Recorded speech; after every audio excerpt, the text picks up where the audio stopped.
দেখো গাইস, শোনো আমার মাসিমণি এসে, শোনো আমার কত সুন্দর জামা পরেছি বাবারি। ও স্কার্টটা নামাও, স্কার্টটা নামাও, এদিকে তাকাও।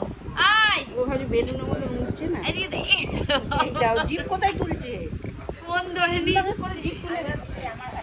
আর এখানে ফটোশুট হচ্ছে আর তুই দিয়ে আমার মনে হয় ওর দিদি মাসিমণি, পালিয়ে শোনো আমার মাসিমণির ফটোশুট হচ্ছে, ওর জামাইবাবু করে দিচ্ছে। না না, তুই একটা পাপিকে দিয়েছিলিস মনে আছে ট্রেনের মধ্যে? আর গোল আবার এরকম, ওটা মনে হয় দিদি নিয়ে পালিয়ে যাবে। মাসি ভালো করে ধরো। কোথাও খুঁজে পাচ্ছি না আমি। যে আরে হাত কেটে যাবে। এই আমি এইটা দেখ যার কাছে নিয়েছি, ওইটা ওই ঝুমকোটা বলছে তো এখানে 350 টাকা। এটা তুই 5 বছর পরে দিচ্ছ। 350 টাকা।